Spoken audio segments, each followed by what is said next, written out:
10वीं शताब्दी में दक्षिण भारत में एक घटना घटी थी।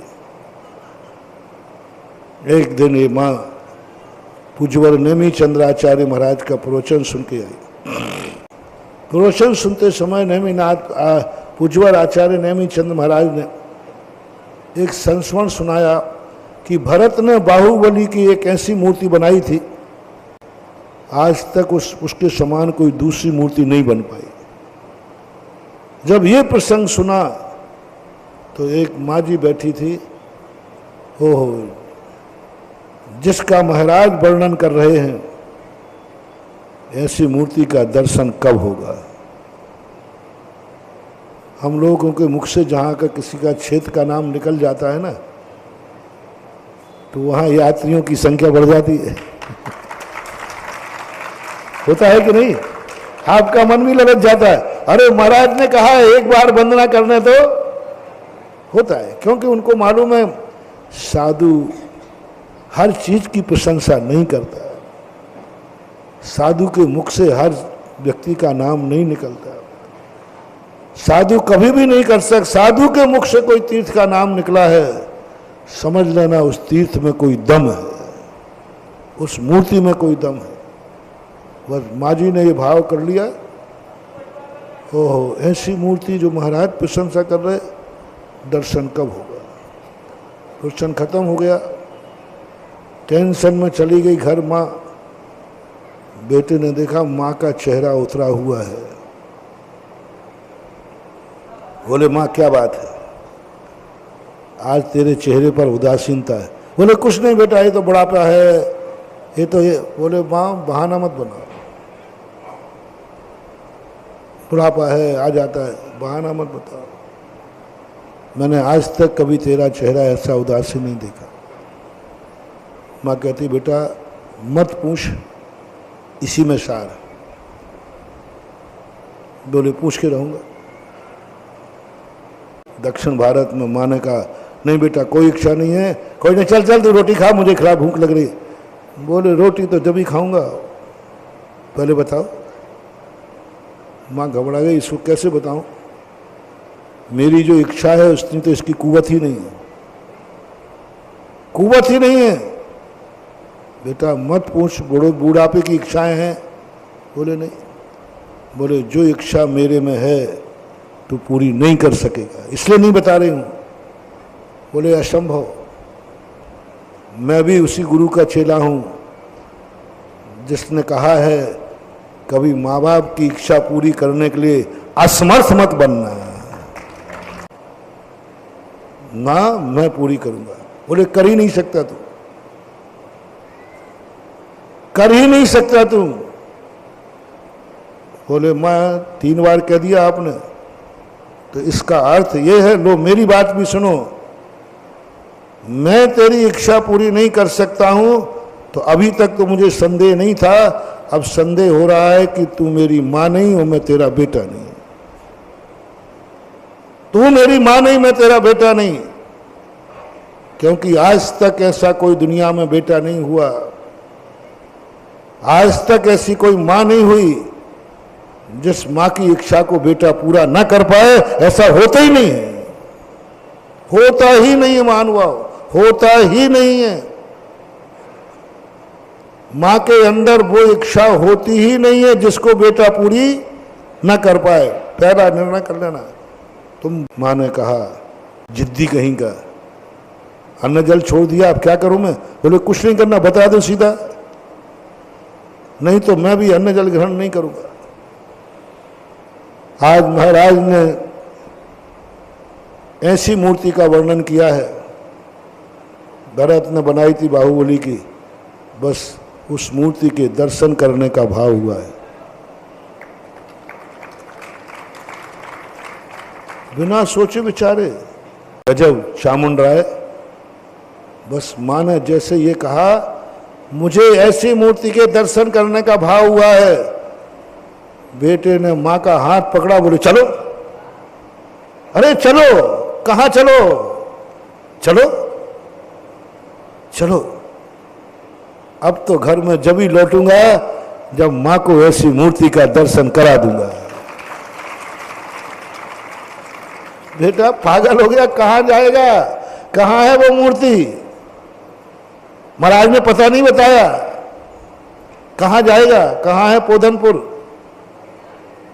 कहाँ है? तो बेटा कहता है कहाँ है? जहां चाहे वहां राह, जहां चाहे वहां राह। जब मां के अंदर इच्छा हुई है तो जरूर वो मूर्ति दुनिया में कहीं नहीं कहीं है। मां ने बहुत समझाया, बोले मां इस घर में तो कदम लौट के जब ही रखूंगा जब मां को उस दर्शन करा दूंगा, तभी लौटूंगा। ऐसे बेटे दुनिया में हुए। पंचम काल की बात कर रहा हूं, आज ये कोई चौथे काल की कहानी नहीं सुना रहा हूं, पंचम काल की 10वीं शताब्दी की। ऐसे बेटे भी हुए।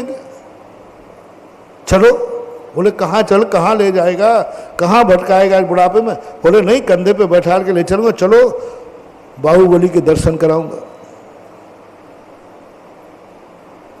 घर छोड़ दिया मां हमने, इस घर में तो कदम नहीं रखेंगे जब तक तेरे दर्शन नहीं हो जाएंगे। तो बेटा नहीं हो सकते हैं। बोले ऐसा हो नहीं सकता, माँ के मन में भाव आए और बेटा पूरा ना कर पाए, काय का बेटा है? अरे या तो बोल दो मैं तेरा बेटा नहीं हूं। नहीं, वो तो है तो होगा, चलो। माँ घबरा गई। माँ ने कहा ऐसे नहीं मानेगा। बोले चल बेटा, जिन्होंने आग लगाई है उन्हीं महाराज के पास चलते हैं। हाँ, महाराज ने लगाई तो चल बेटा, महाराज से पता तो पूछ ले मैं। हाँ, पता पूछने के चलो महाराज। तो महाराज के पास गए। महाराज जी ऐसी ऐसी घटना घट गई, ये हो रहा है। तो महाराज जी कहते पता तो मुझे भी मालूम नहीं है। तो चामुंड राय कहता है कि महाराज जिसका पता नहीं फिर आग क्यों लगाते हो? अब तो मैं भी निकल आया हूं घर से। गुरु का वचन कभी झूठा नहीं हो सकता, मां की इच्छा कभी झूठी नहीं हो सकती। महाराज अब आप जानो, मैं तो जब ही घर जाऊंगा जब बेजोड़ बाहुबली के दर्शन करूंगा। काश संसार के सभी बेटे ऐसे हो जाएं तो। महाराज भी घबरा गए। उन्होंने सोचा ये पंचम काल है, यहाँ तो सब चिकने घड़े हैं, क्या फर्क पड़ता है? ऐसी बात नहीं है, ऐसी बात नहीं है। अभी कुछ कुछ अच्छे घड़े भी हैं, ऐसी बात नहीं। अभी भी है, आगरा में भी है, आगरा में भी, घर घर में है, नगर नगर में है। आज भी जहां खोटे हैं वहां चोखा भी है, अच्छे लोग भी हैं, अच्छे बेटे भी हैं। महाराज ने कहा बेटा आज नहीं, कल बताऊंगा शुरू। शाम महाराज तो सोए नहीं रात भर, क्या करें। और सुबह उठ करके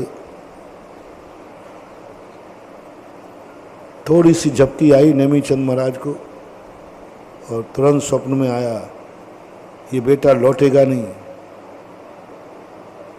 और भटक जाएगा, पोधनपुर पहुंचेगा नहीं, मर जाएगा। बस एक ही उपाय है इसका कि तुम इस विशेष कहो कि सूर्य तरफ की मुख करके धनुष बाण लेकर के तीर छोड़े, जिस शिला पर तीर गिर जाए उसी में बेजोड़ बाहुबली प्रकट होंगे। छोड़ा गया, जिस शिला पर गिरा और बाहुबली की मूर्ति बनने की तैयारी हुई, बेजोड़, दूसरी होड़ नहीं। आज भी बाहुबली की पूरा भारत होड़ कर रहा है, पूरा भारत सेकंड बाहुबली बनाने का प्रयास कर रहा है, कोई नहीं बना पा रहा है। दक्षिण भारत में बहुत मूर्तियां बनाई गई, उन सब के दर्शन आप लोग करते होंगे। और बाहुबली दोनों की मैचिंग है क्या? एक भी मैचिंग नहीं है। बेजोड़ करना है ना दर्शन। चामुंड राय ने घोषणा कर दी, जो मूर्ति को बनाएगा मिस्त्री, जितने पत्थर को छांटेगा दिन भर में, उसको मजदूरी में उतने वजन का सोना मिलेगा। माँ घबरा गई, बेटा घर में है कहाँ? बोले माँ है, माँ की इच्छा के लिए मैं गरीब नहीं हूं, बाकी मैं गरीब हूं, बाकी मैं गरीब हूं। कैसा संकल्प कर लिया, कैसा चामुंडा है, था ही नहीं, मां की इच्छा के लिए अमीर बन गया। इतना अमीर बन गया कि सोना देगा पत्थर के बदले। नेमीचंद महाराज कहते क्या हो गया? बोले अमीर हूं, माँ बाप के लिए तो अमीर हूं मैं, वैसे मैं गरीब हूं, मेरे पास कुछ नहीं है। मैं एक राजा का मंत्री तो हूं। चामुंडराय स्वतंत्र राजा थे, लेकिन बड़े राजा के यहाँ मंत्री भी थे, सेनापति थे। लेकिन होगा माँ बाप के लिए अमीर, हो सके तो अपने माँ बाप के लिए तुम भी अमीर बन करके देखना कि मैं अमीर हूं, आप चिंता मत करो। और पहले दिन जो पत्थर छांटा गया, उसके बदले जो सोना बांटा गया, मिस्त्रियों के घर में जब पहुंचा सोना, यार इतना पत्थर छटा, तो मिस्त्री की माँ कहती है बेटा ये क्या सोना लाया है तू? बोले माँ आज ऐसे एक सेठ ने मूर्ति बना रहा है, पूरी कहानी सुना दी माँ की कि ऐसी ऐसी भावना को लेकर उसने कहा है कि मजदूरी को से दिया जाए सोना। मिस्त्री की माँ कहती है एक वो बेटा है जो माँ की इच्छा के लिए 100 रुपये के मजदूर को सोना दे रहा है, तू एक वो निकृष्ट है कि 100 रुपये की मजदूरी करके सोना ले रहा है। और मजदूरी कितने की करता है? बोले 100 रुपये की, अपने अंदाज से आज के 100 रुपये की। तो फिर ये मजदूरी 100 रुपये से ज्यादा है कि नहीं? वो 100 रुपये के बदले सोना दे रहा है, उसकी उदारता देखो, माँ के लिए इतना अमीर बन गया। और तुम निकृष्ट है कि 100 रुपये की मजदूरी करके इतना सोना रहा है। जा, तू मेरे माँ बेटा नहीं, मैं तेरी माँ नहीं, और आज से तेरी मजदूरी का मैं पानी भी नहीं पीऊंगा। मिस्त्री ने कहा माँ ये क्या बात हो गई? मैंने लिया थोड़ी है, मांगा थोड़ी है, उसने दिया था। नहीं बेटा, जितने की मजदूरी है उससे 1 रुपया मेरे घर में नहीं आएगा। मिस्त्री सोना लेकर के पहुंच गया। बोले साहब आपको भी अपनी माँ प्यारी है तो मुझे भी अपनी माँ प्यारी है, मैं ये नहीं कर सकता। फिर आगे की कहानी से कोई मतलब नहीं है, बहुत बड़ी कहानी कभी और करेंगे। यहाँ मात इतना ही कहना है